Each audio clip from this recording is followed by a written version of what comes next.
Le début de l'aventure, il a été en germination au Kenya. Donc c'est un projet, on va dire, un peu africain.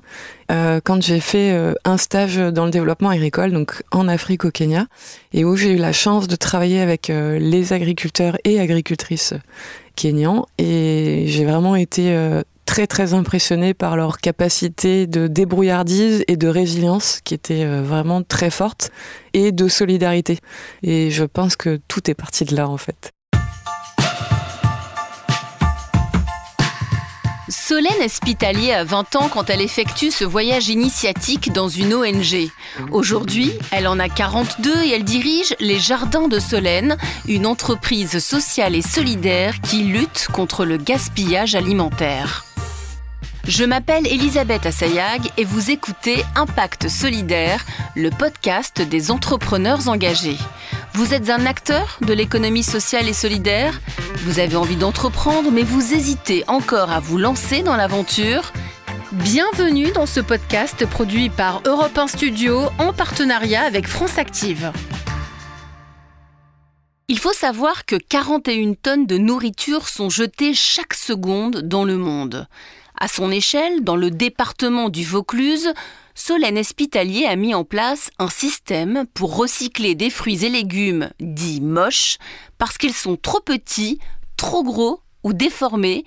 Une aventure qui a débuté à Pernes-les-Fontaines il y a près de 15 ans. J'ai eu la chance d'arriver dans le Vaucluse, d'y être très bien accueillie et de travailler pour un syndicat agricole où du coup j'ai vraiment complètement redécouvert, on va dire, l'agriculture et les pratiques agricoles qui sont très spécifiques puisqu'on a maraîchage, viticulture et arboriculture en Vaucluse. Et j'ai eu la chance de découvrir en fait par une collègue, une autre personne qui était animatrice d'un autre syndicat agricole, de découvrir un super projet en Alsace qui s'appelle La Main Verte et qui était sur ces mêmes sujets, à savoir d'un côté des agriculteurs qui ont besoin de trouver du personnel motivés et prêts à s'engager de façon durable, même sur des parcours de formation, et de l'autre, des gens qui auraient envie de travailler et de s'engager dans ce milieu-là, et en l'occurrence des personnes dites en situation de handicap, qui malheureusement,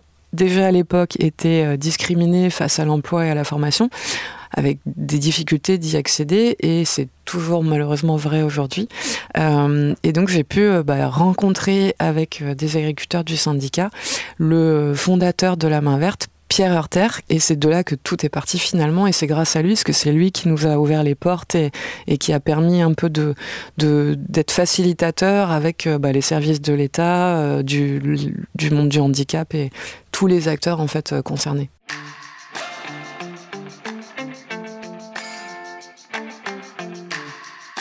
On n'est pas tout seul, il n'y a aucun porteur de projet qui peut tout seul créer quelque chose. C'est toujours entouré de plein de super belles personnes autour. Et puis, à un moment, on se dit, ok, donc on va aller plus loin, c'est qu'on va être réellement une entreprise. C'est tombé pile au moment où justement pour viabiliser, pérenniser ce modèle économique qui restait fragile puisque dépendant des subventions, on a pu bénéficier d'accompagnement de France Active. Je les remercie encore parce qu'ils nous connaissent depuis qu'on est tout petit, en fait, depuis l'origine du projet.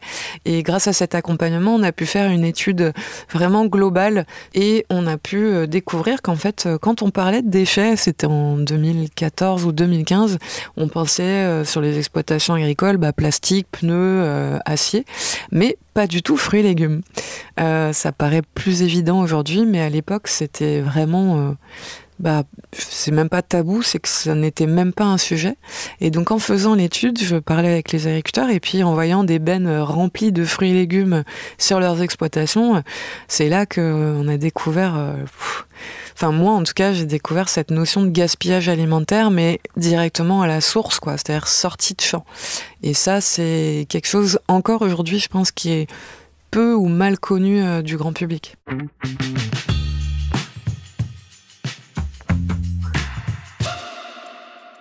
Alors dans le gaspillage alimentaire, on parle très souvent du gaspillage à la maison, faut pas jeter les restes, etc. On peut les retravailler. Un petit peu maintenant, ça remonte au niveau des cantines scolaires où les enfants vont faire des pesées, mais en amont, il faut savoir qu'il y a tout un système et toute une filière qui fait qu'il y a des industriels, des acheteurs qui sont obligés d'avoir des cahiers des charges très précis en termes de calibre, en termes de poids, en termes de forme, parce que derrière, au sein des usines, il y a des machines avec des entonnoirs calibrés. Enfin voilà, tout est très calibré et c'est une nécessité quand on est dans un système industriel. Mais ce qui fait qu'une courgette qui est toute tordue ne passe pas dans la machine, ou qu'une courge trop grosse ou trop petite ne va pas rentrer pareil dans les convoyeurs des machines industrielles. Donc, ces légumes moches, en fait, ça a vraiment été une grosse prise de conscience. Déjà, vraiment, c'était extrêmement impressionnant parce qu'en fait, je m'attendais pas du tout à des volumes aussi conséquents. C'est-à-dire qu'on parle en tonnes par semaine sur quelques exploitations agricoles autour de nos locaux. Donc je me suis dit, on fait un petit calcul vite fait. À l'échelle d'un département, ça a même plus de proportion. À l'échelle d'une région, n'en parlons pas. Et à l'échelle de la France, incroyable. Au niveau mondial, j'aime bien prendre ce rapport-là. En plus, j'imagine que ça a dû malheureusement encore augmenter. Mais selon la FAO, c'est 41 tonnes à la seconde qui sont gâchées et jetées à chaque instant dans le monde. Donc 41 tonnes à la seconde, depuis le début de notre entretien, ça fait énormément de tonnes de produits. Et avec seulement un quart de tout ce gaspillage alimentaire mondial, on pourrait éradiquer la famine. À son échelle, celle du Vaucluse, Solène Espitalier se lance un défi, valoriser des produits frais, de saison et locaux, à destination de la restauration collective. Il faut savoir que les cantines scolaires, les hôpitaux et les maisons de retraite représentent un quart de tous les repas pris hors foyer. Son entreprise d'économie sociale et solidaire est lancée en 2017. Elle s'appellera les Jardins de Solène. Très simplement, ce qu'on fait, c'est qu'on achète aux agriculteurs ces rebuts, on va dire, mais qui n'en sont pas en fait, qui sont juste déclassés, et le mot le dit bien, c'est que ça sort d'une classe particulière qu'on a définie. Mais c'est des produits tout à fait consommables. Et au sein de notre atelier, on va les laver, on va les éplucher, les décontaminer. Alors ça aussi, ça fait peur, mais c'est juste qu'en fait, dans la terre, il y a des petites bactéries. Donc voilà, à la maison, en général aussi, on les rince, pourquoi pas au vinaigre. Voilà, on a un système adapté pour des volumes plus conséquents. Et on va les découper, prêts à cuisiner pour les restaurants collectifs. Donc on essaye d'être le plus sur mesure possible pour nos partenaires et nos clients. Donc ça peut être pour l'un des lamelles de pommes de terre très fines, pour l'autre des rondelles un peu plus épaisses, des courgettes en petits cubes, en brunoise, ou de la carotte râpée tout simplement. Et on met tous ces produits prêts à cuisiner ou à consommer en sachet, sous vide, et c'est ce que nous vendons et ce que nous proposons aux restaurants collectifs. Et du coup, l'idée, c'est de leur faciliter au maximum le travail et la consommation des produits frais et locaux pour leur permettre de proposer des produits frais, locaux et très bien cuisinés au sein des restaurants pour les tout-petits ou les personnes âgées et malades. Pour vous donner un ordre d'idée, en 2022, on a pu valoriser plus de 75 000 kilos, donc 75 tonnes. C'est clairement pas beaucoup par rapport à ce qu'il y a sur notre territoire, mais l'idée, c'est vraiment de le développer de plus en plus. Et en termes d'équivalent repas, on va dire que ça a permis de fournir plus de 660 000 repas à l'année.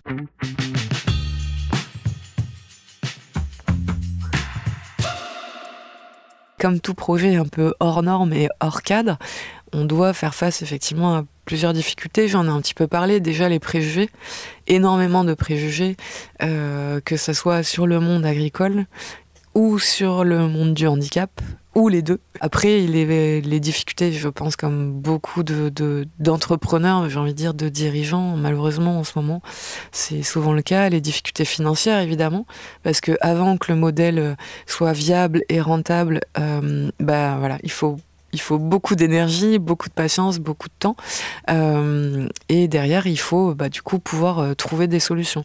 Donc c'est trouver des solutions en interne, comment on fait de la débrouille finalement un petit peu sans avoir tous les équipements hyper adaptés. Trouver aussi des solutions partenariales. Merci à tous nos partenaires, que ce soit France Active ou les partenaires financiers, mais également nos partenaires du quotidien, parce que les collectivités ont vraiment un rôle à jouer, la commande publique a un rôle à jouer, et d'avoir des marchés publics sonnants et trébuchants, c'est super important et c'est super sécurisant pour nos partenaires financiers, puisqu'on peut être perçu comme des développeurs un peu fous et un peu loin des réalités purement économiques et pratiques, alors qu'au contraire, je pense que être entrepreneur social et solidaire, c'est être hyper pragmatique et hyper ancré dans la réalité, parce que sans ça, on tient pas 3 mois, quoi.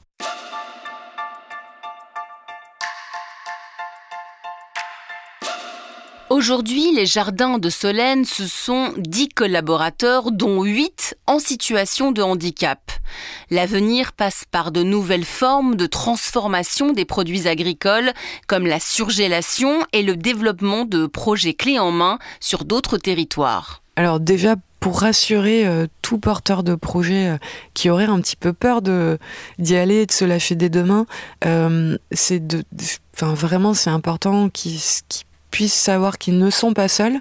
Et c'est vrai, quand on se lance dans un projet, on peut se dire qu'on n'a pas le temps d'aller rencontrer telle association ou tel groupe de dirigeants, etc. Mais en fait, c'est essentiel, parce que c'est en échangeant qu'on peut connaître les bonnes personnes, les bonnes structures qui peuvent accompagner des porteurs de projets. Et puis l'autre chose, là, c'est vraiment personnel, c'est d'écouter son cœur, mais c'est pas du tout en mode cucul la praline, c'est vraiment hyper important. C'est que dans tout le parcours de l'entrepreneur social et solidaire, il va y avoir 15 000 personnes qui vont lui dire que c'est trop compliqué, que mais n'importe quoi, t'es fou, mais pourquoi tu fais ça, mais puis tu vas jamais t'en sortir, et puis là t'as pas vu, c'est la crise, etc. De ne surtout pas écouter ça, d'y croire et de s'écouter, c'est-à-dire que tant que son cœur palpite, tant que quand on en parle, on est motivé, on a le sourire, faut foncer, il faut surtout pas lâcher. Et vraiment, j'adore cette citation, je crois que c'est ma préférée, c'est « Ils ne savaient pas que c'était impossible, alors ils l'ont fait ». Et c'est tellement vrai, et pour moi, et pour tout porteur de projet, et pour mes collaborateurs, parce qu'il faut quand même que je leur fasse un gros big up, parce que c'est eux les héros du quotidien. Voilà, tant qu'on sait pas, faut y aller, faut foncer, et à chaque fois on arrive à se dépasser, et c'est ça qui fait tous les magnifiques projets d'économie sociale et solidaire qu'on peut avoir en France.